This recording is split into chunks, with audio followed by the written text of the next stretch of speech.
Hola, hola, muy buenos días. ¿Cómo están? ¿Cómo están, compañeritas de podcast? Hola, Hola. muy emocionadas por el Atroz, capítulo de muy hoy. emocionadas, Sí, nerviosas.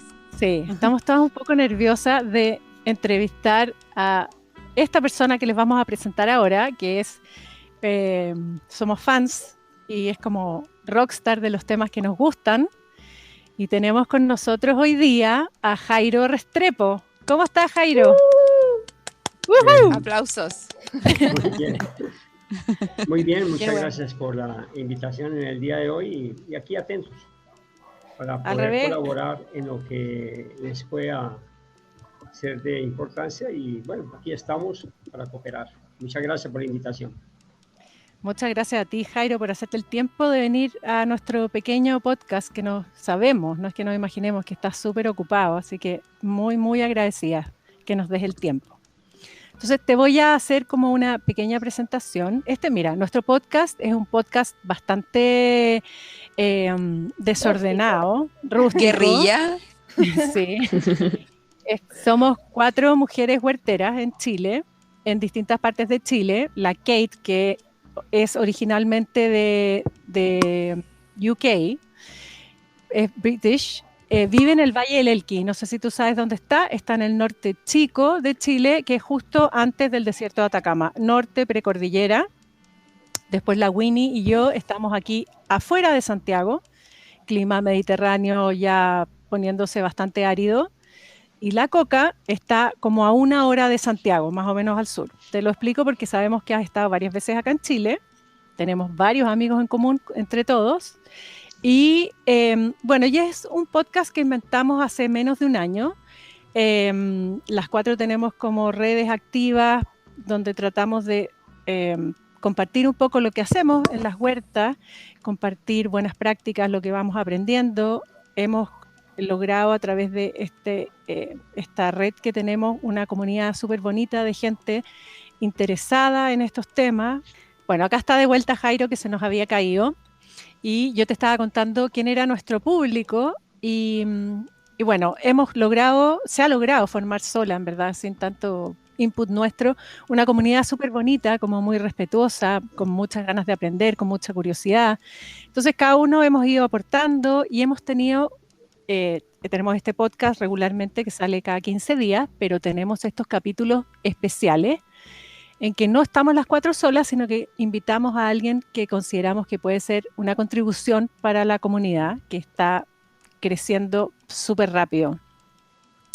Entonces, estas como capítulos especiales se llaman encuentros humanos y son unas como entrevistas más personales para conocer a gente que nosotros encontramos que vale la pena conocer.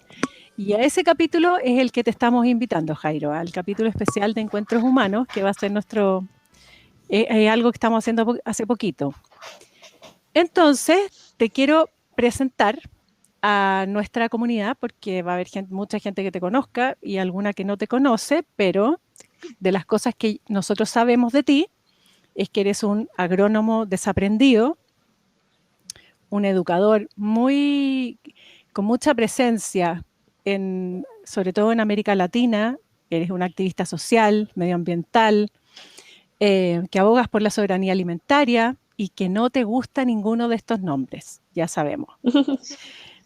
Eh, a nosotros nos gusta mucho que te encontramos un poco punk, un poco anarca, que abogas por la agricultura sostenible, por los derechos de los campesinos y por devolverle a las personas campesinas como esa como autodeterminación o quizá autoestima o seguridad en sí mismos que falta, autonomía, independencia, conocimiento, sabiduría y rescatarnos y devolvernos así de las garras de la poderosa agricultura industrial. Eh, Eres consultor de estos temas. Por ahí leí que has trabajado con las Naciones Unidas, con la FAO, con la UNESCO, y lo que sí sabemos súper directamente es que eres un deseducador apasionado, súper vehemente, incansable, y que enseñas además de todo esto que hemos dicho, de un montón de técnicas y preparados para aumentar la vida y la fertilidad del suelo, que es como que yo creo que te conoce más gente probablemente. Eres también autor de muchos libros, Estábamos esperando el último, no sé si ha llegado. Somos amigas de Pato Postudensek, que es el que parece que todavía has estado hablando para tu último libro. Y aunque tú no sepas, tenemos algo en común. Tienes algo en común con nosotras 4. Los 5 tenemos algo en común, que es nuestro amor por la caca. Es así. Y lo que aprendimos ahora con esta invitación que te hicimos es que además de eso eres súper cercano, sencillo, disponible, súper generoso con tu tiempo. Estamos súper agradecidas que estés acá con nosotros. Y ya, pues, ahora podemos partir hablando. Y yo te quería preguntar algo como un poco esotérico, pero muy en serio.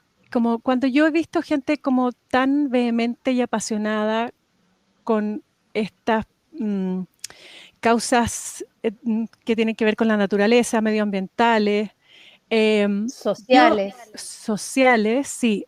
Pero sobre todo quería como hablar quería en el fondo llevarte a tu relación con las plantas y con el agua y con el aire, porque tengo esta hipótesis que la gente que es tan apasionada ha tenido la experiencia de volver a encontrarse con la fuente, por así decirlo. Como que siento que es un denominador común en la gente que entiende tanto de naturaleza, que no es desde la cabeza, es desde una experiencia más cercana. ¿Te suena eso? Sí, o sea, hasta mi propio nacimiento, ¿no? O sea, nazco en un barrio supremamente pobre, en una ciudad llamada Buga, aquí en Colombia. Y sí, o sea, desde que nazco sobreviviendo con 7 meses. Séptimo hijo, nazco en un patio y tuve una fortuna de nacer prematuro y al mismo tiempo feo. Y una ventaja en nacer feo es que nadie te carga. Y eso me llevó a caminar rápido también. Mira la armonía de la vida, ¿no? Ser feo cuando uno nace lleva a que uno tenga que caminar rápido porque nadie está pendiente de los niños más feos. Siempre cargan al más bonito. Y sí, sobreviví y bueno, en esa sobrevivencia muy marcada al interior de un barrio donde los juguetes eran inventados con la propia tierra, el propio patio, y donde los juguetes más, más complejos eran hacer juegos con latas e inventar a partir del propio recurso local. Eso me marcó mucho, nunca tuve juguetes. Para mí era fantástico. Llegué a hacer hasta una bicicleta de madera, me duró poco, pero la hice. Y bueno, así fue mi vida desde pequeño y siempre muy curioso. Eso es lo que les puedo comentar un poco sobre eso. Y siempre conectado con la tierra, siempre me llamaba la atención cómo nacían las plantas y siempre me llamaba la atención toda esta relación. Hasta porque cuando niño, pues no recuerdo haber tenido zapatos. O sea, ya un poco, con más de 10 años fue que tuve el primer par de zapatos. Entonces, siempre mi vínculo fue con la tierra. Yo creo que cuando hice la primera comunión me alquilaron un traje y un par de zapatos. Y entonces, esa fue un poco mi vida desde que nací. Y bueno, esto lo aprecio mucho. Yo aprecio mucho la vida. Y solamente puede apreciar la vida quien ha sobrevivido sobre ella, quien ha brotado a partir de ella mismo, ¿no? Porque una cosa es defender la vida entendiéndola y sobreviviendo y otra cosa es querer entender la vida desde la comodidad, que hoy es diferente, los jóvenes se quejan de muchas cosas, hoy la palabra dentro de este mundo de jóvenes es estrés, no sé si ellos conocen eso, pero lo mencionan mucho. Hace unos días atrás estábamos en casa y de repente mi hijo mencionó la palabra hambre. Y yo le pregunté a él, ¿tú conoces qué es hambre? Porque solamente puede hablar del hambre quien ha pasado el hambre. Otro no puede, el otro es interpretar. Bueno, la lucha es la misma cosa. Nadie puede hablar de la lucha sino aquel que está sumerso y siente necesidad de la misma. Nadie puede hablar del cambio sino aquel que lo necesita. Y así son las cosas.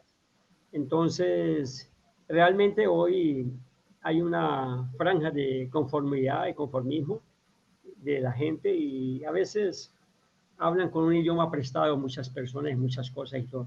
Entonces, en esta aventura por la vida es que siempre he estado y me gusta defenderla porque la aprecio mucho, es muy fantástica. No tenemos nada más. No, Jairo, de verdad es una belleza para mí escucharte y también recordar, porque yo vengo de esta generación que sí tenía juguetes. Tengo 28 años y había estos juguetes y obviamente lo lamentable es que no había tiempo, ¿no? Y eso fue el regalo que ustedes y ustedes tuvieron. Es que, entre paréntesis, tenían tiempo para estar aburrido, ¿no? Porque cuando uno está aburrido, uno desarrolla un observador más filuo. Y yo quiero darte las gracias por algo que tú escribiste, que un amigo me mostró, que fue el poema que escribiste a los campesinos del mundo. Yeah. Y aquellos que están escuchando, vamos a publicar este poema en nuestra cuenta de Instagram para que lo puedan escuchar. Es algo que yo incluso cité en mi libro porque me conmovió tanto, a tal punto que lo imprimimos y lo pegamos en el pueblo rural acá en Paiwano. Fuimos pegándolo para que podrían leerlo acá, porque el honor a personas que conocen el sudor, ¿no? Sudar, que conocen cómo es trabajar la tierra y conocen cómo es de esperar 1 año, 2 años, 5 años para los frutos, ¿no? Es algo que mi generación, no lo tienen en el cuerpo. Y creo que eso es la desconexión enorme que nosotros estamos viviendo del, digamos, medio ambiente o el mundo natural. Y yo quería preguntarte, Jairo, de todas las cualidades que tú ves en los campesinos, ¿cuáles rescatarás o cuáles te gustaría poder decir a mi generación que tenemos que aprender de ellos? ¿Qué es la cualidad más honorable que tú ves? Bueno, lo que más me encanta de los campesinos es el arraigo. Cuando hay arraigo, hay defensa. Cuando hay arraigo, se lucha por autodeterminar. El arraigo es importante. El arraigo de los campesinos con la tierra es tan importante como el arraigo mío con la vida.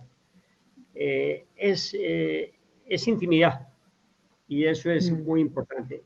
Y cuando hay arraigo, en estos días yo comentaba la diferencia entre uno comer aquello que llaman agricultura industrial con aquello que tiene arraigo. La comida que produce el campesino tiene un arraigo con la sal. El campesino suda las cosas. El plato y la comida del campesino tiene la sal, pero una sal muy especial, sal del sudor de él. El otro no tiene sudor, las máquinas no sudan, las máquinas gastan energía, las máquinas no dan condimento. Quien condimenta la vida de la gran masa, del gran volumen de la humanidad, son los pequeños campesinos que nos entregan aquella gota llena de sudor. Y yo te digo que no sé si la gente sabe el sabor de una gota de sudor. Yo sí sé lo que es el sabor de una gota de sudor. Yo sé lo que es saborear mi camiseta llena de sales cuando termino de trabajar, porque he palpado varios sabores. Entre ellos, muchas veces cuando experimenté el sabor del sudor y la sal, me pareció que estaba probando también el líquido amniótico de mis hijos cuando nacieron. Yo he probado la sal de la placenta de mis hijos y esa sal de la placenta de mis hijos es también como la sal del sudor cuando uno trabaja en el campo y eso es arraigo por la vida, es ombligo, es conexión y esa conexión es más que humanidad. En estos días estoy intentando escribir una cosa que digo lo siguiente y hay que saberlo, no me atrevo muchas veces a decirlo públicamente porque puede ser malinterpretado. Sin embargo, voy a comentarles a ustedes. Yo digo que hay que deshumanizar la vida. Deshumanizar la vida en el sentido de que la vida no es inherente al ser humano, de que la vida es una preexistencia antes del ser humano. Entonces, nos hemos apoderado como siendo los que podemos decidirse la vida, y eso es totalmente nefasto. Antes de que el ser humano existiera, la vida ya tenía sus condiciones, ya tenías todas ya existían unas leyes biológicas predeterminadas. El ser humano no ha inventado leyes biológicas ni nada. Las leyes biológicas y las condiciones para que nosotros viniéramos ya estaban dadas hace mucho tiempo. Y es debido a que no conocemos esa intimidad con la vida, es que nosotros creemos que somos los únicos que tenemos derecho a hablar de vida. Por lo tanto, hay que deshumanizar la vida, en el sentido de que la palabra vida no nos pertenece a nosotros. La vida le pertenece a algo que es fantástico y bello y que simplemente hay que disfrutarlo. Son cosas indescriptibles. Como la propia Lynn Margulis decía, ella cuando pedía para definir la vida, ella decía, es algo que desafía cualquier definición. La vida es antigravitacional, la vida es algo que trasciende más allá de nuestros sentidos, y eso es lo que yo entiendo por deshumanizar la vida, que la vida hay que dejarla que ella continúe al ritmo de ella misma. Nosotros debemos de entendernos de nosotros mismos, y por estar creyendo que las demás cosas necesitan de nosotros, estamos muy equivocados. Nosotros tenemos que entender que nosotros somos una concha de retazos. Así como cuando yo hago un homenaje a los campesinos, yo simplemente hago el reconocimiento de que yo soy una concha de retazos. ¿Qué significa eso? Yo soy parte y más parte de todo lo que los campesinos hacen. O sea, mi existencia es eso, una concha de retazos que están a manos de los más humildes del campo. Sí, ese es un concepto como, o sea, lo que estás diciendo me está acordando mi pregunta original acerca de esta sensación de volver a pertenecer, volver a ser parte de los campesinos, de la vida, como que en algún momento pareciera que nos desconectamos y nos salimos y tuviéramos que estar buscando el camino para volver a hacer lo que debiéramos ser, parte de la naturaleza y no el enemigo número uno. Y lo peor es que creemos ser y no somos. Y no tanto, o sea, yo me acuerdo que en un correo hace mucho tiempo que recibí una persona me preguntaba cómo hacía para hacer un curso de campesino. Y yo te digo que no existe curso de campesinos, no existe el curso para volver a ser. Pero yo lo único que digo es que cuando me relaciono con los campesinos, lo más sencillo es reconocer al otro. El problema es que no queremos reconocer al otro. Y lo más fantástico para mí en esta lucha por una agricultura totalmente diferente es reconocer al otro, reconocer al más humilde, reconocer a aquel que te entrega con esmero las cosas que produce sin saber si algún día lo van a reconocer. Y lo que es peor, en este mundo voraz que quiere atragantarse con todo, no sé si ese campesino le pagan todo el esfuerzo que él hace. Por eso para mí la comida es digna, independientemente en el lugar donde yo estoy.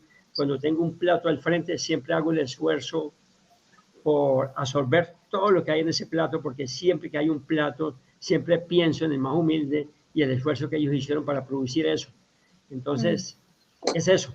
Todos los días, muchas gentes hacen oraciones en las mesas, hacen sus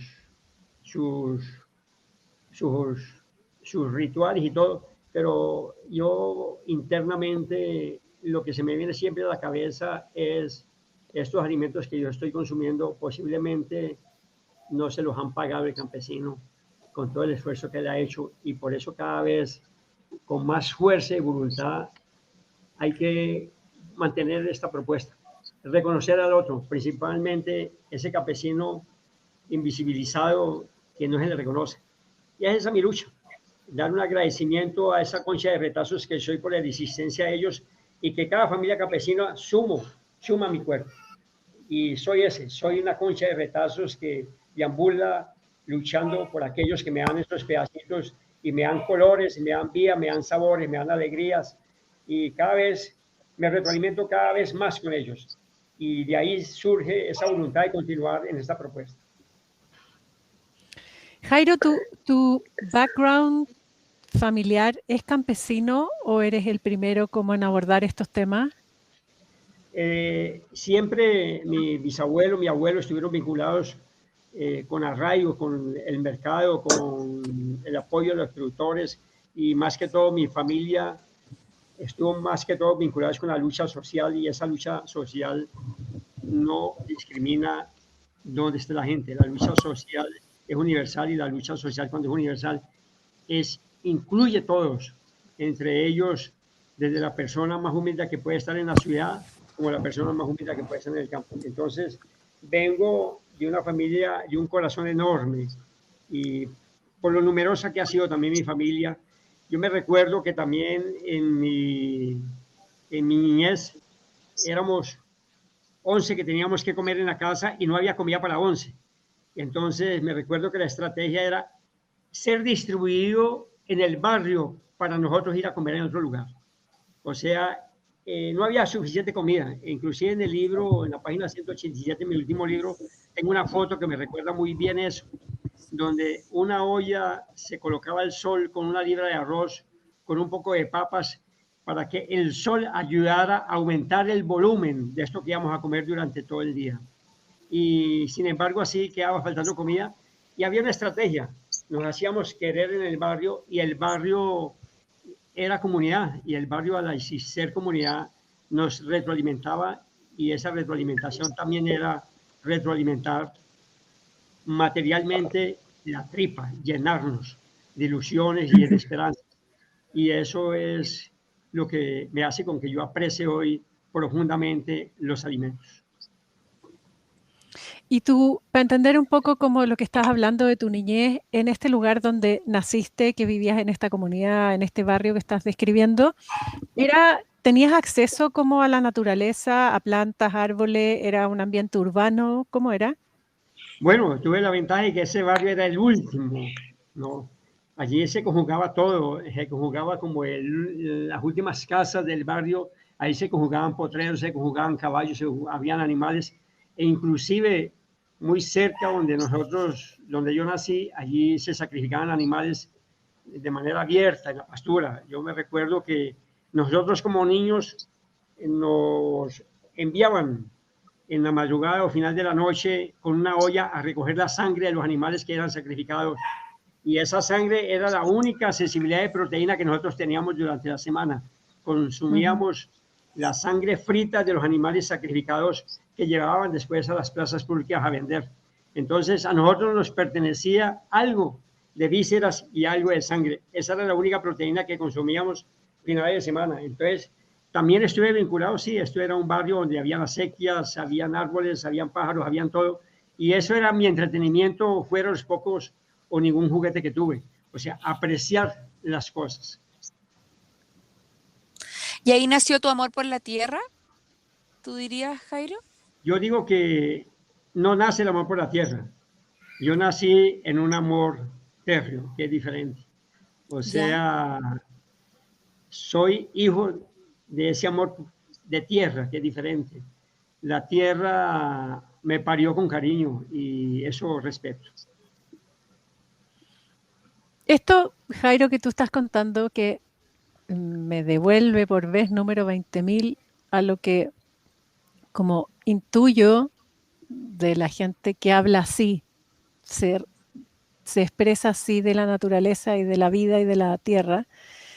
Esta como, no sé si es conexión la palabra, no quiero decir una palabra que no sea, pero este sentido de unidad con todo, ¿siempre fue así o hubo un momento en que te cayó la teja, como se dice en Chile, como que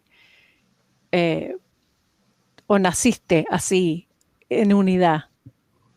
Yo creo Porque no, que desde muy pequeño me di cuenta de lo insignificante que somos y cuando uno se da cuenta de lo insignificante que es, entonces comienza a apreciar lo que se llama la posibilidad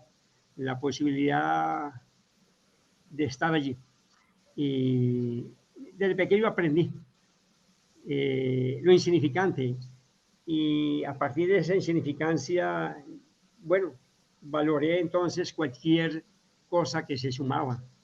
O sea, cuando uno está convencido de lo insignificante que es, de ahí en adelante todo es lucro, como el levantarse, poder mover las piernas, poder ver, poder sentir movimientos. Por ejemplo, una de las cosas que a mí me parece fantástico es levantarme, ¿no? O sea, la gente, una de las cosas más bellas es uno abrir los ojos y ver. Una de las cosas más bellas es pararse y poder caminar. Y yo digo, ve qué cosas tan fantásticas, tan chévere esto, ¿no? Yo puedo caminar hoy de nuevo, yo puedo ver, yo puedo hablar, yo puedo escuchar. Y eso me parece tan fantástico. Y para mucha gente está desconectada de este mundo, ¿no? Pero yo digo, mira, y como que digo, estoy vivo, ¿no? Y es un mensaje que yo digo, bueno, esta posibilidad de yo estar en estas perfectas condiciones, entre comillas, es por algo, ¿no? Entonces voy a compartirla y voy a remangarme por aquel que no tiene esa posibilidad de disfrutar, no porque no quiera, sino porque le arrebataron esas posibilidades de sentir la vida de forma profunda, como es el caminar, ver, hablar, escuchar y lo más básico, poder comer o poder tomar un café en la mañana, porque siempre pienso que cuando uno se levanta, lo más agradable que puede existir en la vida es tener una taza de café. Y yo siempre que estoy tomando mi taza de café en la mañana, yo siempre pienso cuántas madrugadas no habrán pasado mucha gente en que si ni siquiera esta taza de café existe. Entonces siempre me voy en aquellos que nunca han tenido nada y que continúan no teniendo nada porque no eligieron no tener, sino que alguien les negó, alguien les quitó, les robó y les negó lo que a la gente le pertenece, la dignidad para vivir. Jairo, hoy día estuve viendo algunos de tus videos en YouTube y me emocioné mucho con un video en donde tú describías la agricultura orgánica justamente como eso, como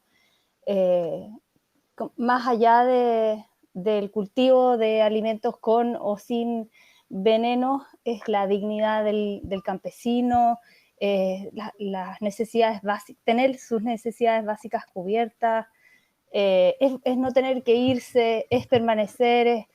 Me emocionó mucho escucharte hablando así de la agricultura orgánica y me pregunté en ese momento cómo llegaste ahí desde la agronomía, que finalmente es como casi que todo lo contrario. Es algo que tú que pensaste sin nunca irte de esa sensación de cercanía con la tierra, o volviste después de la agronomía, de entrar como en este mundo voraz? Yo digo que no hay ninguna lucha social que esté desvinculada de la tierra. La principal lucha social surge a partir de la tierra. El arraigo de la lucha social es parte de la tierra. Cuando se colocan las primeras estacas, cuando nace la apropiación obvia de la tierra, cuando a la gente se le prohíbe migrar, se le puede movilizar, se le prohíbe todo, yo creo que ahí surge entonces el arraigo por una lucha social. No hay lucha social que no haya nacido y esté vinculada directamente con la tierra. En muchos libros de violencia, si quitamos la palabra tierra, los libros desaparecerían. Hoy, el origen de todas las luchas sociales parte por el origen de la propiedad de la tierra, que mucha gente ignora. Entonces, esto siempre lo llevo porque yo estudié en un colegio público y en ese colegio público tuve la posibilidad de estar, un colegio público muy popular, y allí yo estaba mezclado, entre comillas, yo digo entre nosotros, estábamos nosotros, los sin rostros, los discriminados, pero que éramos felices con lo poco o nada que teníamos. Eso me hace llevar entonces a que ese vínculo en la lucha social me lleva a tener dos exilios. Yo tengo un exilio y el primer exilio lo hago por proteger mi vida. Lo hago y me voy al Brasil y, entre comillas, no hay mal que por bien no venga. Cuando llego al Brasil, llego a la última dictadura brasilera. O sea, salgo de un acoso, militar que se vivía en esa época en Colombia y llego a un lugar establecido ya militarmente como la última dictadura brasilera en el final de la década del 70. En ese autoexilio yo aprendo y comienzo a apreciar cada vez más la vida y en ese autoexilio es que yo me levanto y no me dejo tomar, digamos así. Los militares me decían en Brasil, sabemos quién es usted, lo vamos a hacer buen ingeniero. Y yo me recuerdo tanto que en esa época el rector de una universidad era un general retirado del ejército y él decía, te vamos a hacer una persona pensante. Y yo irónicamente le decía al general, riéndome por dentro, decía, sí, sí, sí, sí, muchas gracias, sí, sí, muchas gracias. Y hasta hoy les digo, sí, sí, muchas gracias. Y bueno, continúo siendo lo que soy. Y prácticamente viví 3 semestres, los 3 primeros semestres de mi universidad los viví prácticamente exiliado en un galpón dentro del campo universitario. Allí viví 3 semestres. Vivía con una hamaca, vivía con poca ropa, a pesar del mucho frío que existía. Mis cuadernos eran la basura del departamento de matemáticas, cuyo computador tenía hojas continuas y ahí yo escribía. Yo no tenía derecho a luz porque no existía la luz. Lo único que yo me acordaba era de mi abuelo, acostarse cuando el sol se va y a levantarse cuando el sol se pone. Y así era mi vida. Y hice mi primera huerta y yo me acuerdo que tenía derecho a tomar 2 baños en la semana porque tomaba baño en una casa donde me prestaban la ducha y yo tenía vergüenza de ir nuevamente todos los días a pedir prestado el baño para bañarme. Entonces decidí solamente tomar 2 baños a la semana porque no tenía agua, no tenía ducha. Vivía en una ducha en agua prestada, imagina. Entonces esa era mi vida. Viví muy feliz en los primeros 3 semestres en la universidad y bueno, siempre tuve muy claro mi objetivo, salir adelante. Y salir adelante porque siempre vinculé la lucha social, el arraigo social con la agricultura y dije, es por aquí, porque en el campo hay mucha injusticia social y aquí me encuentro y aquí estoy y aquí continúo.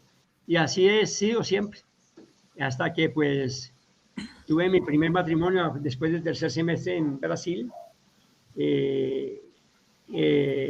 Estuve siempre vinculado cuando surge el movimiento Sin Tierra en Brasil, que coincide con mi llegada al Brasil. Surge también después en 1980 el Partido de los Trabajadores, que inmediatamente pues comienzo a entender toda esa lucha vinculada también al movimiento Sin Tierra y me vinculo siempre con ellos y hasta hoy aprecio todo eso que la vida me dio y toda esa oportunidad por madurar en la práctica con los campesinos y la gente del campo, todo mi emprendimiento y todo mi entendimiento de lucha social que tuve en Colombia en el sector urbano.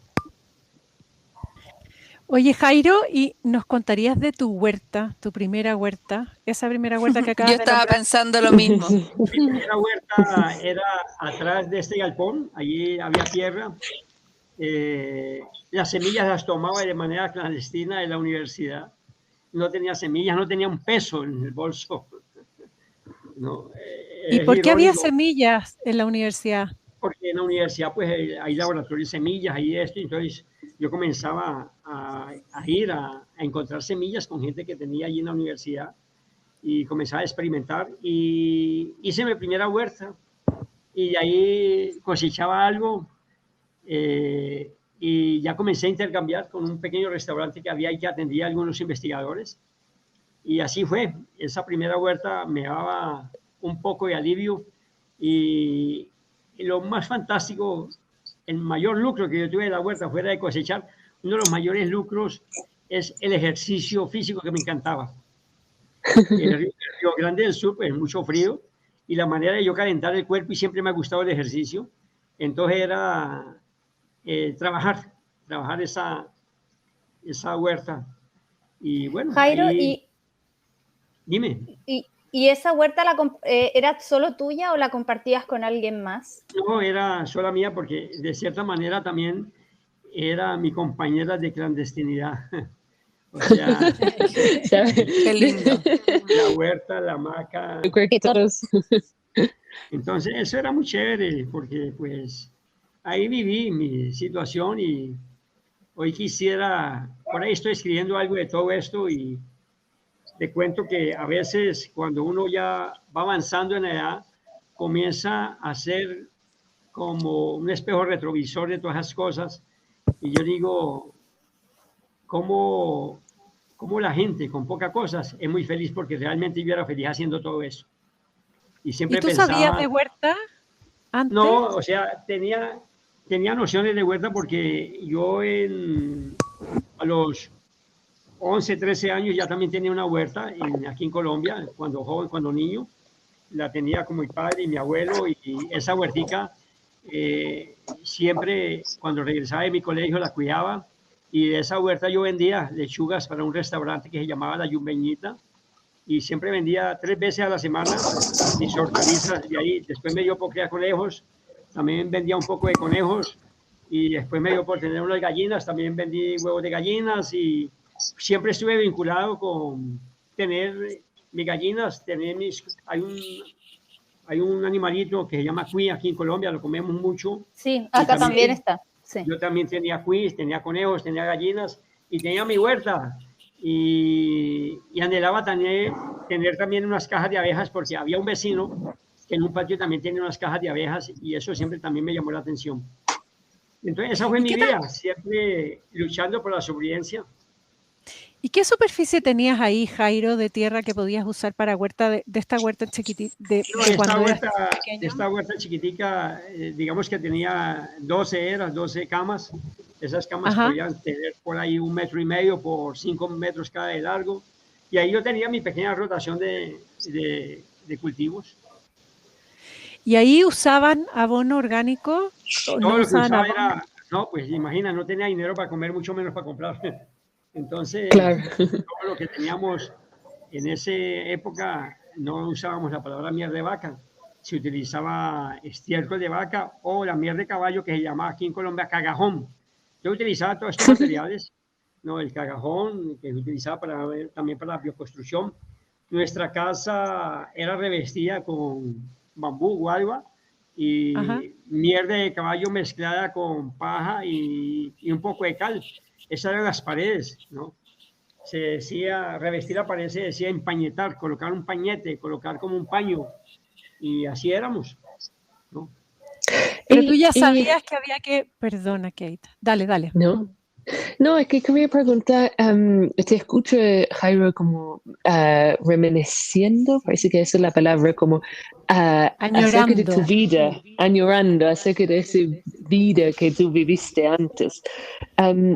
¿Hay algo que te encantaría tener de vuelta de ese tiempo? Porque esa falta de acceso que uno tenía o no tenía, en realidad daba mucha riqueza, porque uno tenía que pensar, ¿no? Uno tenía que como inventar y utilizar lo que uno tenía.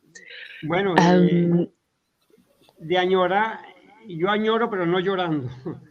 Y yo te cuento que viví tan intensamente y tan sabrosamente esto que lo volvería a vivir y lo disfruté mucho. No había tiempo, para mí no existía la palabra desgracia, no existía pobreza, no existía nada. Para mí todo eso era riqueza, todo eso era posibilidad. Para mí no existía una clasificación.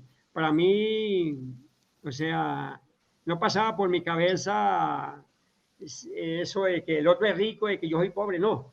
Lo único que yo sabía era que todo era un disfrute. Nunca hubo tiempo para renegar. Siempre disfrutamos cuando se tiene lo mínimo y si disfruta lo máximo, eso es muy bello. No hay resentimiento para nada. Con lo mínimo se disfruta mucho. Y para mí eso fue muy bueno, muy chéverísimo que me hicimos aquí en Colombia. Jairo, ¿y en qué momento decides como agarrar todo este disfrute y toda esta vida, decir, esto tengo que enseñarlo, tengo que educar o no sé, como, ¿en qué momento decides empezar a compartirlo? Siempre, bueno, a mí siempre me gustaron las historias, siempre me gustaron los cuentos, porque, bueno, ¿por qué me gustan las historias, los cuentos? Porque yo también no tuve acceso a la televisión y para mí fue una bendición no tener televisión. Me recuerdo que en el barrio donde yo nací había un televisor y ese televisor, el Señor permitía que los niños fuéramos solamente una vez los días sábados en la tarde a verla. Y bueno, ahí eso fue también fantástico, la limitación de estos medios. Entonces, esto hace con que tú tengas una visión totalmente diferente de las cosas. Y es eso, el disfrute de lo poco que se tiene, yo hace que te hace crecer y hace que tú te vincules más con los más necesitados, que siempre hay necesidad de darles la solidaridad. Jairo, pensando un poco en la gente que nos está escuchando, que por un lado te está conociendo, por otro lado, como que nos gusta mucho a la gente que está como recién empezando, tratar de darle alguna guía o algunos puntos de referencia de dónde agarrarse para saber cómo hacer que esto que tenemos que hacer los seres humanos, que es comer, pueda no tener una incidencia negativa en nuestro planeta. Y pensando como en lo más básico, en la gente que está recién partiendo, que está escuchando esta relación que has sostenido tú durante tu vida con estos temas, ¿qué crees tú que es como puntos clave para decirle a estas personas como las cosas más importantes, las más básicas que a ti te parece que debiera uno partir por ahí para poder relacionarse de la manera que tú te relacionas, para poder entender de la manera que tú entiendes la vida, los ciclos, la naturaleza, el planeta? Lo más básico, ¿Está muy vaga? Ah. No, lo más básico yo creo que para salir adelante de esta propuesta de agricultura orgánica es reconocer que somos tierra y que hay que volver a reconocer ese arraigo. Si no se tiene y no se reconquista nuevamente el reconocimiento de que somos tierra y la necesidad de arraigo a ella, entonces, para mí, el primer paso es eso. ¿Y cómo crees tú que se puede...? Dime. Perdona. Porque eso es algo que se siente, no es algo que se aprenda. ¿Qué crees tú que es? ¿Cómo puedes tú darle alguna clave a la gente para que pueda acercarse a esa sensación? No es fácil. Alguien que ha vivido siempre en la ciudad. El mero hecho de tener ya un pedacito de tierra, sentir necesidad de comer y sentir la necesidad de proteger la salud, porque hoy, increíble que parezca, la salud se transformó en más un insumo. Lo transformaron en un insumo. La salud ya no es algo inherente a la alimentación. Inclusive, hoy en día, la alimentación es inherente a la enfermedad. La alimentación que debería ser inherente a la salud es lo contrario. Hoy la alimentación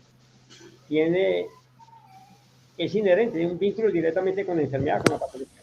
Entonces, el mero hecho, mira que esto fue bien interesante lo que sucedió también en la pandemia. En la pandemia, con todo el encarcelamiento global que hubo y toda esa planificación de dominio de la sociedad, hubieron dos cosas que las gentes se sintieron encarceladas. Y en ese encarcelamiento la gente se sintió débil, en que no tenía la posibilidad de cómo comer, a pesar de tener dinero, porque había un control de abastecimiento y de accesibilidad a los alimentos. Y por otro lado, la gente comenzó a sentirse altamente vulnerable a partir de la salud. Entonces, de cualquier manera, esta pandemia también hizo con que la gente tomara conciencia de dos aspectos: las relaciones de salud y alimento. Y esto hace con que surja esta posibilidad de que mucha gente tenga la iniciativa de cultivar algo. Y ese cultivar algo lleva entonces a una serie de centenas de preguntas que me hacían en internet. Era, ¿cómo hacer una huerta desde cero? ¿Por dónde comienzo y todo? O sea, es eso. Yo siempre digo que la primera parte del diagnóstico para hacer una huerta comienza por uno mismo. Y cuando comienza por uno mismo es uno preguntarse, ¿realmente eso es lo que quiero? Y si realmente es lo que quiero, las cosas aparecen. Una de las cosas más importantes es, para hacer una huerta, yo siempre digo, ¿no? Y siempre le digo a toda la gente que quiere ir al campo a cultivar alguna cosa, para mí una cosa básica para cultivar, para mí una cosa básica es el tener el derecho a la tierra. O sea, que tú decidas sobre la tierra, porque tienes derecho sobre ella. Entonces, porque tengo mucha experiencia donde a muchas personas le prestan terreno y cuando ya mejora el terreno, le dan una patada en el trasero y lo sacan de ahí cuando ya mejora el terreno del otro. Entonces, para mí una condición básica para producir y comenzar a producir algo con arraigo y todo es tener accesibilidad a la tierra como parte del proyecto. Producir alimentos en tierras de otro es como un medio sentir. Para mí siempre digo a la gente, lucha por su pedacito de tierra, porque teniendo el pedacito de tierra, usted comienza a construir autodeterminación. No existe autodeterminación campesina si usted no tiene tierra. La autodeterminación comienza por tierra. No podemos hablar de autodeterminación en la producción de alimentos si no tenemos acceso a la tierra. Y muchas veces la gente habla de seguridad alimentaria. Seguridad alimentaria significa tener tierra, ser propietario de la tierra, y porque la tierra cada vez está más concentrada en menos gente. Mm. ¿Cuándo pudiste tener tu acceso a tu tierra, Jairo? Bueno, he sido un afortunado porque siempre cuando comencé con este trabajo y todo, y no sé, hay una empatía tan grande que la gente comienza a ofrecer de tierra por todos lados. Yo digo que, entre comillas, soy el latifundiario social más grande que hay en el mundo, porque donde voy todo el mundo me quiere dar tierra. Y eso es lo que yo menos, eso es lo que yo menos quiero, tierra. Yo lo que quiero es compartir. Como la gente comparte la fertilidad de su tierra, la agricultura orgánica conmigo, yo quiero compartir los conocimientos para que ellos protejan y quieran y se entierren cada vez más con sus manos en la tierra. Entonces, sí, tuve la posibilidad cuando estudiante, tuve la posibilidad en Brasil de tener acceso a la tierra con mi primer relación, mi primer matrimonio, y en ese matrimonio pues tuve accesibilidad a una gran extensión de tierra por parte de un suegro que tuve, muy generoso, y allí comencé mi vínculo con la tierra y me entregué a ese vínculo donde en menos de 18 meses transformé una propiedad en la parte de fruticultura, de la agricultura orgánica, donde se producía principalmente durazno, un poco de uva, se producía también, tenía siempre la huerta allí también, y eso fue en el sur del Brasil, donde hay mucha influencia de migrantes europeos, y estos migrantes europeos pues trabajan mucho la fruticultura y al mismo tiempo son productores de la parte del ganado lechero para producción de queso, mantequilla y todos sus derivados, gente muy laboriosa de origen europeo, y aprendí mucho con ellos. Y siempre estuve vinculado también en ese aspecto como familia a una huerta. Siempre donde he estado he tenido huerta. Uh-huh. ¿Y qué se cultivaba ahí? Ahí es como subtropical, ¿no? Ahí es lo mismo, no, es el sur. Haga de cuenta que Chile, ahí es clima totalmente de las 4 estaciones. El Río Grande del Sur, la ciudad se llama Pelotas, ahí hay las 4 estaciones. O sea, es clima, son frutales caducifolios, hay hortalizas de verano, hay hortalizas de primavera. Y bueno, las coles, las zanahorias, las remolachas, betabeles, lo mismo que se ve, repollo, lo mismo que se planta en un huerto de clima estacional. Mira. Y los frutales, pues, son caducifolios como los duraznos, las peras, las manzanas, las uvas, y vivía en ese mundo. Y la producción lechera con ganado principalmente holandés o Holstein. ¿Y también estuviste metido? ¿Cómo? ¿También estuviste metido en eso, en pastor, no sé cómo se llama? Sí, no o es sea, sí, trabajaba porque allí, pues, en la propiedad también había ganado Jersey, y ese ganado Jersey, la leche en esa región se utilizaba para hacer queso, mantequilla y todo, cosa que también tuve noción de cómo se preparan las cosas. Y ahí tú tenías acceso al guano, a la caca de la vaca. No tenía acceso y no, era producida directamente ahí con ellos, ¿no? Claro. Sí, claro. Ahí hacía yo mis primeros biofertilizantes y mis primeros fermentos. Y en mis primeros fermentos los utilizaba mucho, colocaba a fermentar mucho la mierda de vaca con residuos de frutas. Y era un tipo de jarabe de mierda. Era fruta, Suena fantástico. Restos de frutas con mierda de vaca, eso fermentaba, y con esto yo hacía mis ensayos de biofermentos. ¿Y eso de dónde venían los ensayos de biofermento, como esa comprensión de abono?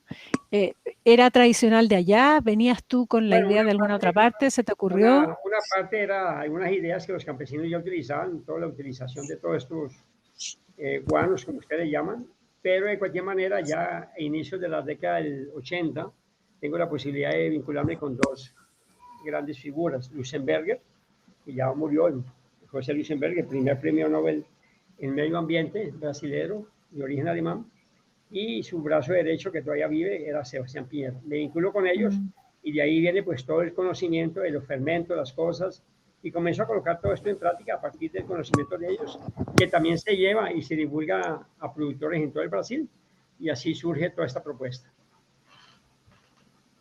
Qué fantástico. Qué maravilla. Y después tu segunda, esto ya es pregunta personal, no sé si quieres contestar o no, pero yo tengo curiosidad de saber dónde conociste a tu segunda mujer y cómo se armó esa otra parte de tu vida y cómo volviste a Colombia. Bueno, en mi segundo autoexilio, que fue agosto de 1985, en un rincón del aeropuerto de Cali, mi madre me dice: tú no eres importante, pero la vida sí, debes marcharte. Entonces comprendí y yo pensé, dije, de esta tierra ni polvo quiero llevarme. Y bueno, llegué con lo que tenía puesto en el cuerpo y nuevamente emprendí mi lucha. Después continúo en esta, me hago profesional, continúo vinculado a los movimientos sociales, en proyectos de captación de recursos, y ya pues comienzo a dar asesoría en agricultura orgánica y todo, y me voy a trabajar a Brasilia, trabajando en Brasilia dando asesoría a 3 ministerios vinculados con Sebastián Piñero y con Lusenberger. Hay la posibilidad de ir a Centroamérica, terminado y en las negociaciones de los conflictos en Centroamérica, Nicaragua y El Salvador. Allí, eso fue en inicio de la década del 90, me vinculo entonces en esa posibilidad de poder contribuir en Centroamérica en ese boom de la guerra en Centroamérica. Y allí pues comienzo a entender todas estas partes cada vez más sociales de la lucha agraria en el campo y todo, y siempre los del campo son los que dan la cara hasta el final. Los campesinos y los obreros siempre llegan hasta el final. Los intelectuales, la mayoría de ellos se cansan o traicionan los movimientos. Por eso yo soy poco de los intelectuales. Los intelectuales siempre están en la franja más cómoda de las cosas y siempre los que están pescando en río revuelto. Por eso mi mucha resistencia a movimientos cuando están llenos de muchos intelectos. No me gusta mucho eso. Entonces, esto hace con que yo tenga una posibilidad de retropasar a inicios de mis primeras consultorías en Centroamérica, pasar por Colombia. Colombia me vinculo con un proyecto de asesoría en la parte de planificación y medio ambiente, y en esa consultoría de 6 meses que tomo en Colombia, pues en una conferencia ya de despedida prácticamente hacia Brasil, ahí conozco en una conferencia a mi actual esposa. O sea, ella hace parte de esa asistencia, y la conozco. Y yo pues ya tenía vínculos también con la universidad. Siempre me ha gustado estar en vínculos con catedrático y todo. Fui fundador de 2 cátedras en la universidad de manera honoraria. Hoy en día pues son materias que se plantean de otra forma en los semestres de economía. Y bueno, me vinculo con el departamento de economía de una de las universidades. Ahí hablo de la parte de estudios de impacto ambiental, que también trabajaba mucho, la parte de los impactos en el medio rural. Y bueno, ahí surge esa posibilidad nuevamente de regresar por este amor a primera vista que hasta hoy se mantiene desde 1993 con mi actual esposa. ¿Y ella estaba conectada con este mundo donde tú das vuelta o era público? El mundo de ella era totalmente diferente, en términos, una creyente totalmente, una novicia, y ella es pues odontóloga. Después nos fuimos a vivir en 1995 a Chile, viví en Chile 2 años. ¿En serio? Eso yo no sabía. Yo tampoco sabía. No sabíamos ahí eso. ¿Dónde viviste? En Providencia, ahí viví en una parte estudio. Ahí hice un par de consultorías para la FAO, Chile y América Latina. Y a partir ¿En qué calle vivías para imaginarte? Había un Falabella en toda la esquina, un supermercado y una estación de metro. Lion. Eso mismo, por ahí mismo. Eso. Y hay un hotelito. Bueno, eso hace poco pasé por ahí, pero eso ha cambiado totalmente. Sí. Por ahí había un supermercado cerca de ese metro que me acuerdo que hablaba con los mapuches porque eran muy buenos panaderos. Ajá. Y Entonces, acá viviste con tu mujer, entonces. sí, ahí viví. Entonces ella terminó su curso de posgrado en rehabilitación oral, es odontóloga, a partir de cirugía. Y ya pues me voy ya a inicios de 1997, nos fuimos a recorrer todo el sur de Chile y todo lo que es San Rafael, los glaciares, me voy a Chiloé, Ah, recorrí los 7 lagos, voy a Chacabuco, voy a Puerto Bar, de Puerto Baragua, recorrí los 7 lagos llego a Puerto Pañuelo, a Bariloche, doy la vuelta y me meto por el Osorno, de los Osornos llego a Frutillar, de Frutillar llego a Valdivia, y de Valdivia salgo nuevamente a Santiago y de Santiago parto para acá. Wow. Qué ¿y lindo viaje. qué construyeron a la vuelta allá? ¿Cómo es tu Bueno, lugar? la construcción es muy bella, comienza con haber concebido el primer hijo en ese glaciar de los Osorno. ¿En serio? Es chileno. Son 17 Osornito. de enero de 1997 a las 10 de la noche. ¿En serio? Qué lindo. Y ahí se fueron con Bueno, este... ahí nos fuimos entonces y bueno, llegamos con una mano atrás y otra adelante.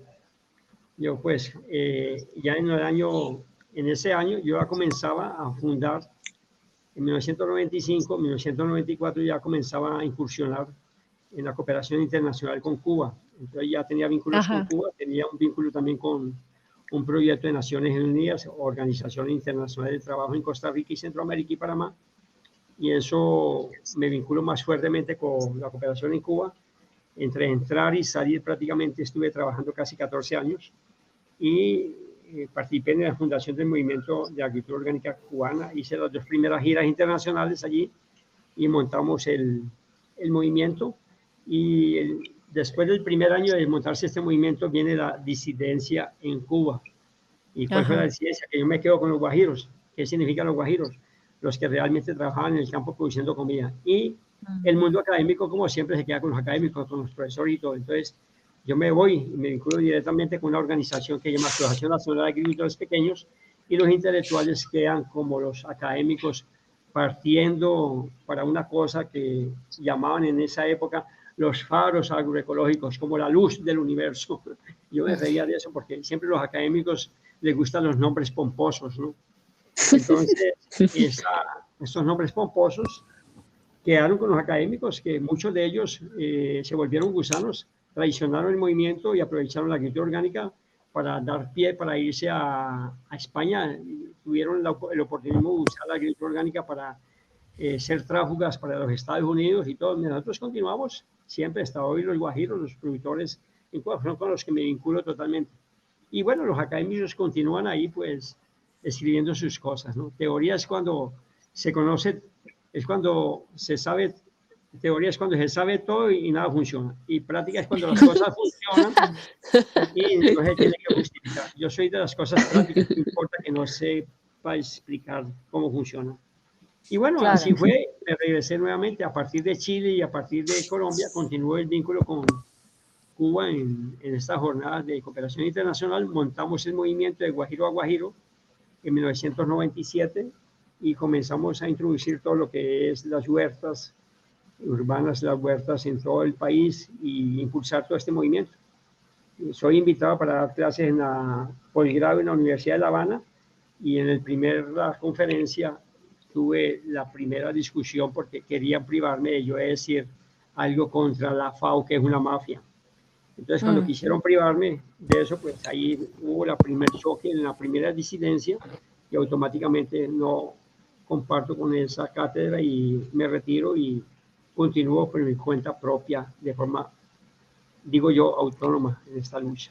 ¿Esto era bloqueo todavía en Cuba? Sí, claro, Oye, claro, todavía. ¿Y cuándo no ha sido bloqueo? Sí, bueno, pero después de que oficialmente se supone No, pues que se levantó el bloqueo. era la peor situación porque era el periodo especial. Era recién el periodo especial cuando incorporamos este movimiento, era justamente cuando había la mayor necesidad en Cuba. Fue el periodo especial. Yo llego a la crisis del periodo especial realmente donde uno levantarse no sabía si iba a comer o tomar agua en el otro día, porque no había condiciones. El rompimiento en esa época con la relación con la Unión Soviética.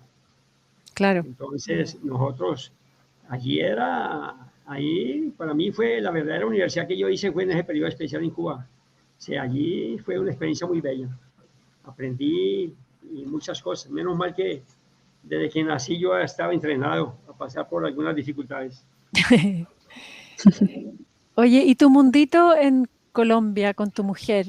Este lugar que tienen, ¿nos cuentas un poquito cómo llegaron Pachita. a él? Sí, o sea, yo siempre, como contaba anteriormente, pues siempre me han gustado la historia, los cuentos, pero los cuentos y la historia es hecho realidad. O sea, es bien diferente de los cuentos que escriben los académicos.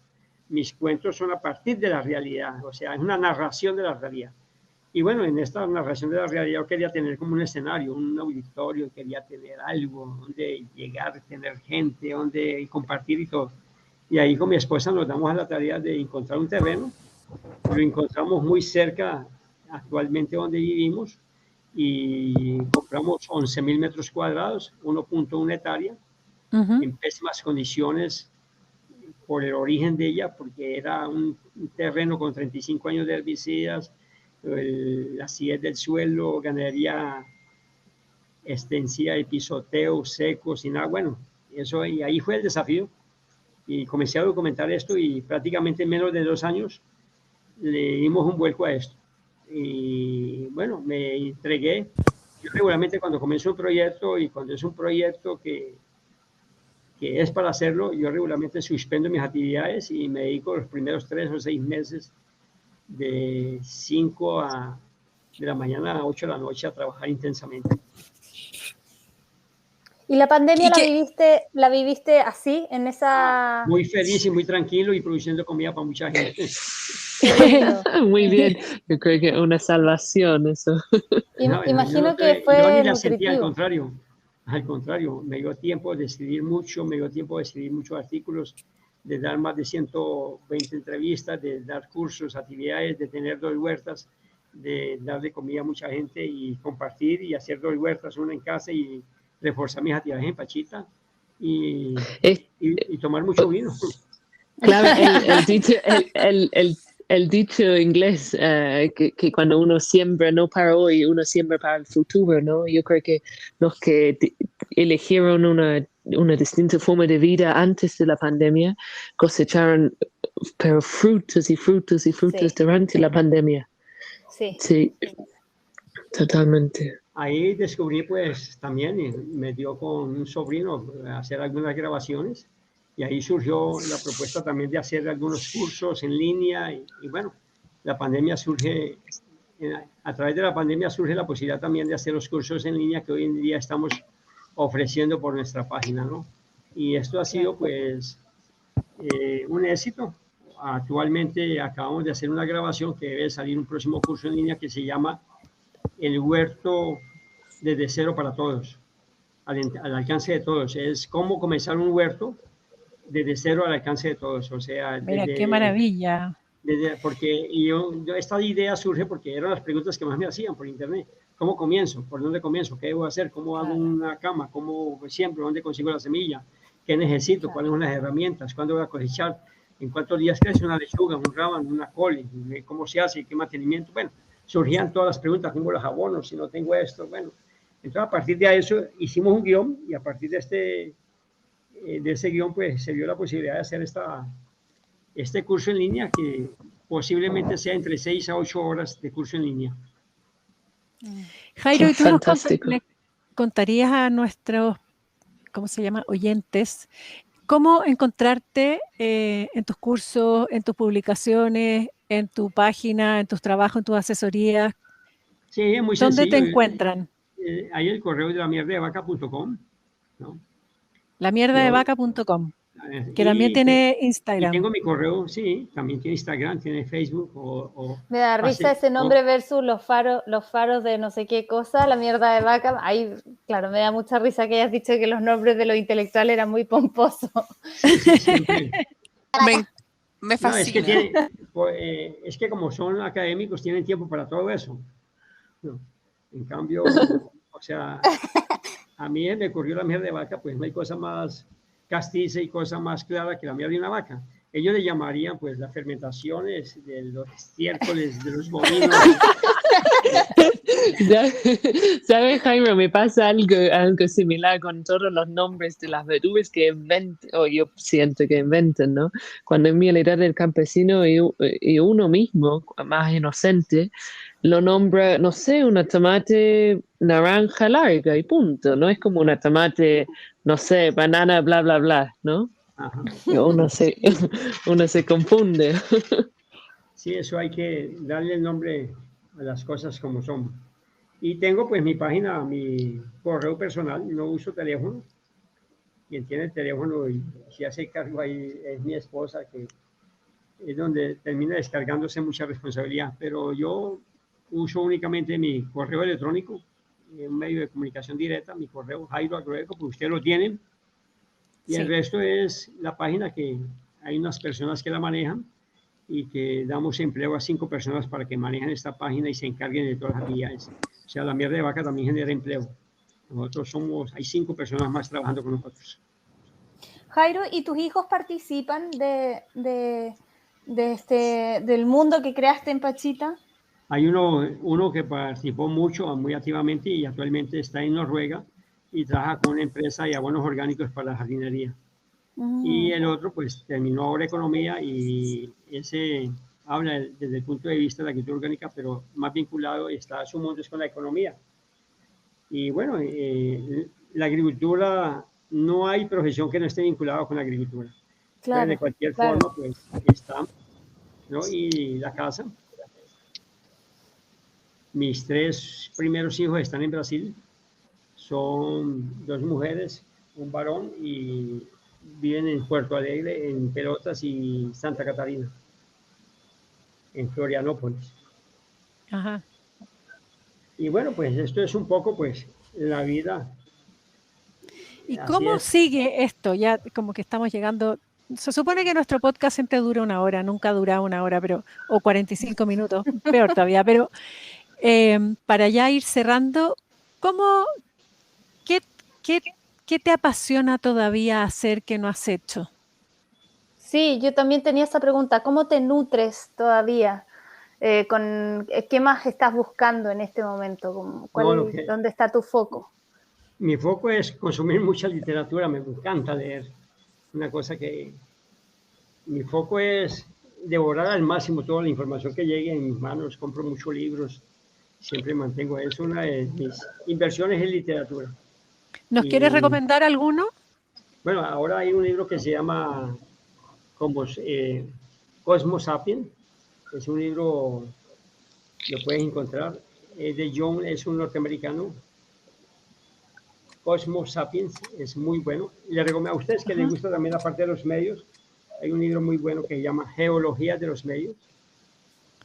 Geología de los medios. Geología de los medios. Ajá. Todo esto lo vamos a poner en la página cuando estrenemos el episodio, para los que nos están escuchando. Sí, sí. Vamos a ponerle todos los datos. ¿Y pasiones? Últimamente, pues, me he dedicado un poco a retomar mucha literatura y un viejo filósofo, geólogo, científico y apasionado por el anarquismo y fundador de él, Kropotkin, Pedro Kropotkin. Vale la pena. Es Chayanov también, ¿no? O sea, me gusta mucho la literatura antigua rusa. ¿No? Son grandes pensadores, tanto en bioquímica también y en la parte de biología del suelo. Y soy un fiel coleccionador de todo lo que publicó Lee Margulis, ¿no? Ajá. Es una mujer que es un genio en términos de el planteamiento de la vida. Hay otro libro, creo que es de autores Martínez, se llama Supercooperadores, también lo terminé de leer hace poco. Hay otro libro que terminé también de leer que se llama Oxígeno, sobre todo el surgimiento del oxígeno en el planeta. Y el peor de los libros, y que lo botaría varias veces a la basura y lo rasgaría y lo quemaría, es El libro más asqueroso que he leído es el de Bill Gates, ¿no? Oh, ya. Sobre el calentamiento global. Eso es un libro muy asqueroso, una cosa rara. Sí. Con su fracaso en la Revolución Verde en África. No. Pero bueno, eso hay que leerlos para hacer. Les recomiendo un libro que pues, fue un personaje bien interesante, murió hace poco. James Lovelock, el de la teoría Gaia, justamente hace poco había publicado el último libro y hace poco murió. Murió ahora con 103 años. Fue el que descubrió la capa de ozono en sus viajes en el sur por Chile, casualmente, en la capa de ozono, cuando la descubre, cuando El escorrió de la NASA, el agujero. Y él escribe un libro que es bastante interesante, se llama Novaceno. El Novaceno. Es recién este libro. Estamos tomando nota. Sí, un montón de literatura. Bueno, Jairo, vamos a tener que cerrar ya. ¿Algo más que nos quieras decir, recomendar, sugerir antes de dejarnos? No, o sea, en primer lugar, nunca se dejan las cosas y nunca se cierran. Las cosas siempre continúan y las puertas siempre quedan abiertas. No, decirle a usted, pues que muchas gracias por esta posibilidad y ahí estamos. Somos solidarios. Muchas gracias a ti. Gracias por tu tiempo. Sí, por tu tiempo, por querer estar. Sí, esperemos que se multiplique tu tiempo en toda la gente que va a llegar a esta conversación y que sirva de inspiración y de motivación a toda la gente que está, bueno, ya haciendo cosas que tienen que ver con esto y sobre todo para la gente que está empezando. Así que siempre que hagan alguna cosa, siempre vinculen. Cualquier acto siempre tiene una repercusión en un tipo de sociedad. Siempre que piensen o hagan algo, piensen siempre en qué tipo de sociedad ustedes quieren construir con aquello que ustedes están aportando. Es importante hacer, pero es importante también creer en qué tipo de sociedad yo sueño y quisiera compartir con los demás. Yo creo que no hay que hacer por hacer. Hay que siempre buscar qué tipo de sociedad yo sueño y qué tipo de sociedad yo quiero dejar, qué tipo de sociedad yo quiero ayudar a construir. Y ahí es el enfoque que nosotros le damos a esta propuesta de agricultura orgánica. No podemos discutir agricultura orgánica simplemente como una sustitución de insumos, no podemos pensar agricultura orgánica como simplemente una tecnología aplicada sin cuestionar realmente en manos de quién va a estar esta propuesta de la agricultura orgánica. Una propuesta de agricultura orgánica justo, social y humana debe estar justamente en las manos de los humanos, porque la agricultura industrial nunca ha sido ni será humana. Nosotros necesitamos realmente rehumanizar, y rehumanizar significa rever y redescubrir que nuestro corazón también está hecho de tierra y necesita abonarse. Les agradezco esta posibilidad. ¡Qué lindo!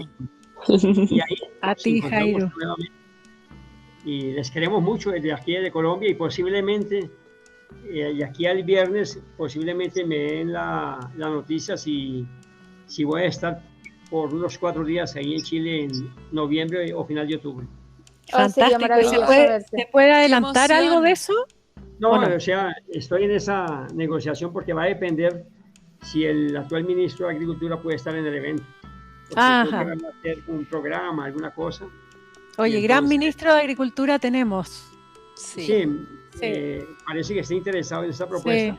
Sí, parece que solicitaron algún apoyo de la OEA y del ICA, y la sede en Chile, y coincidencialmente uno de los directores del ICA ahí en Chile ha sido alumno mío en un curso en Ecuador, y entonces parece que van a hacer un evento y quieren un par de conferencias si este evento se confirma. Todavía no está confirmado, pero de cualquier manera estamos planificando estar con ustedes ahí en Chile, por ahí a más tardar febrero del próximo año. Súper pendiente, sí. Jairo, nuevamente millones de gracias por tu tiempo. Muy emocionante escucharte. Sí, muy inspirador. Por tu sabiduría o por tu experiencia, ¿no? Sí. Bueno, a ustedes. Y por ser tan cercano también. Sí, ahí estamos. Que continúen disfrutando su cerveza. Eso. Lo echaste al agua. Sí, no le habíamos contado al público que estábamos venciendo el miedo con cerveza. Muchas gracias. Muchas gracias. Bueno, Muchas gracias a todas bueno, y a ustedes nuestro público por escucharnos. un abrazo ahí para todos. Gracias. Abrazo Un grande abrazo. también, Jairo. Gracias, Jairo. Buenas Un noches. Chao abrazo. todas y Chao. todos. Chao. Beso. Chao, chao.